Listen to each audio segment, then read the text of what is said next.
રાધે રાધે. દેશ વિદેશમાં રહેતા મારા વાલા દર્શક મિત્રોને મુકુંદ જોશીના જય શ્રી કૃષ્ણ, જય માતાજી. એક રસપ્રદ વિડીયો સાથે આપનું હાર્દિક સ્વાગત છે. વિડીયો ગમે તો લાઇક, શેર, કોમેન્ટ જરૂર કરશો. નવા આવો તો ભાવિ દર્શન યુટ્યુબ ચેનલને સબસ્ક્રાઈબ કરવાનું ભૂલશો નહીં. જય માતાજી.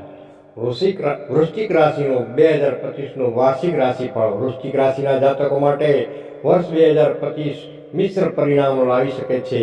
આ વર્ષ તમારા માટે સ્વ-વિકાસ, સંબંધોમાં સુધાર અને માનસિક શાંતિ તરફ આગળ વધવાનું છે. વર્ષની શરૂઆતમાં આર્થિક સ્થિતિ સારી રહેશે, પરંતુ વર્ષના મધ્ય ભાગમાં બચત પર ધ્યાન આપવું જરૂરી બની શકે છે. વર્ષની શરૂઆતમાં કારકિર્દીમાં અસંતોષ રહી શકે છે, પરંતુ માર્ચ પછી સુધારો થશે. પ્રેમ સંબંધો માટે વર્ષનો પ્રથમ ભાગ સારો છે, પરંતુ બાદમાં થોડી બેરૂખી આવી શકે છે. વૃશ્ચિક રાશિના જાતકો માટે 2025માં આર્થિક સ્થિતિ. વૃશ્ચિક રાશિના જાતકો માટે 2025નું વર્ષ આર્થિક રીતે મિશ્ર પરિણામો લાવી શકે છે. વર્ષની શરૂઆતમાં આર્થિક સ્થિતિ સારી રહેવાની શક્યતા છે. નવા આવકના માર્ગો ખુલી શકે છે અને તમને અચાનક ધન લાભ થઈ શકે છે. વર્ષના મધ્ય ભાગમાં ખર્ચ વધી શકે છે. અણધાર્યા ખર્ચાઓને કારણે બજેટ બગડી શકે છે. વર્ષના અંતમાં આર્થિક સ્થિતિમાં સુધારો થશે, તમારી મહેનતનું ફળ મળશે અને આવકમાં વધારો થશે. આ વર્ષે બચત કરવા પર ભાર મૂકવો જરૂરી છે.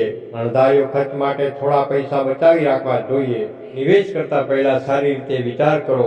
કોઈ પણ નિર્ણય લેતા પહેલા જાણકાર લોકોની સલાહ લો. ખર્ચ પર નિયંત્રણ રાખવું ખૂબ જ જરૂરી છે.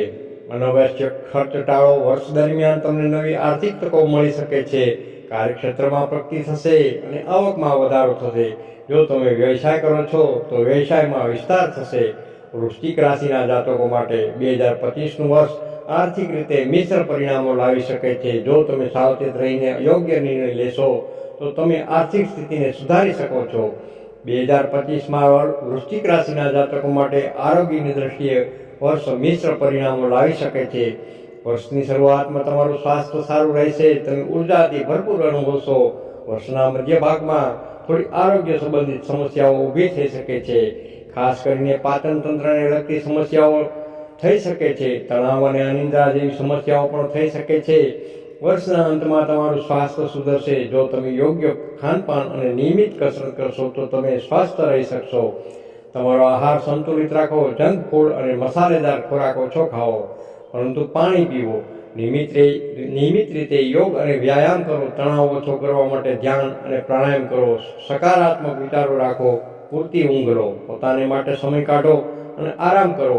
વૃશ્ચિક રાશિના જાતકો માટે 2025નું વર્ષ આરોગ્યની દ્રષ્ટિએ મિશ્ર પરિણામો લાવી શકે છે. જો તમે સાવચેત રહીને યોગ્ય કાળજી લેશો તો તમે સ્વસ્થ રહી શકો છો. વૃશ્ચિક રાશિના જાતકો માટે 2025નું વર્ષ પરિવાર અને પ્રેમ સંબંધોની દ્રષ્ટિએ મિશ્ર પરિણામો લાવી શકે છે. વર્ષની શરૂઆતમાં પરિવાર સાથે સંબંધો સારા રહેશે. પરિવારના સભ્યો સાથે મળીને કોઈ ધાર્મિક કાર્યક્રમમાં ભાગ લઈ શકો છો. વર્ષના મધ્ય ભાગમાં પરિવારના કોઈ સભ્ય સાથે નાનો એવો મતભેદ થઈ શકે છે, પરંતુ ધીરજ રાખીને વાતચીત કરવાથી સમસ્યાનું નિરાકરણ આવી શકે છે. વર્ષના અંતમાં પરિવાર સાથે સમય વિતાવવાની તક મળશે. પરિવારના સભ્યો સાથે સંબંધો મજબૂત બનશે. પ્રેમ સંબંધમાં મધુરતા રહેશે. જીવનસાથી સાથે સારો સમય વિતાવશો. વર્ષના મધ્ય ભાગમાં પ્રેમ સંબંધોમાં થોડી મુશ્કેલીઓ આવી શકે છે. ધીરજ રાખીને સમસ્યાનું નિરાકરણ લાવવાનો પ્રયાસ કરવો જોઈએ. વર્ષના અંતમાં પ્રેમ સંબંધોમાં સુધારો થશે. જો તમે અપરિણિત છો તો તમને કોઈ યોગ્ય જીવનસાથી મળી શકે છે. પરિવારના સભ્યો અને પ્રેમી સાથે સારો સંચાર રાખો. કોઈ પણ સમસ્યા આવે તો ધીરજ રાખીને તેનું નિરાકરણ લાવો. જય શ્રી કૃષ્ણ, જય માતાજી. તમને આ વિડીયો સારો લાગ્યો હોય તો લાઇક કરજો, શેર કરજો, સબસ્ક્રાઈબ કરજો. નોંધ: આ માત્ર એક સામાન્ય માહિતી છે. તમારું વ્યક્તિગત રાશિફળ તમારી જન્મકુંડળી પર આધારિત હોય છે. વધુ ચોક્કસ માહિતી માટે કોઈ